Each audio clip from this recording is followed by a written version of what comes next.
Air Force One will be Rockford bound later this week, as Thursday will mark the first visit by a sitting commander-in-chief in more than 9 decades.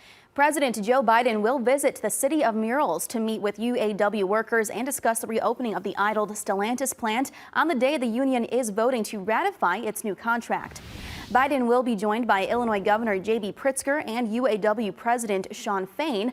Biden will also discuss the auto workers' historic agreement, which could bring thousands of jobs back to Belvidere. Several presidential candidates have visited the Forest City in the past as candidates, but this will mark the first time a sitting president will speak in the Forest City since Herbert Hoover campaigned for re-election here in 1932. Teddy Roosevelt also visited Rockford as president in June of 1903 to dedicate Memorial Hall. We'll have team coverage of how local police are preparing for the visit, plus a more in-depth look at the history of sitting presidents visiting the state line. That's all tonight at 10.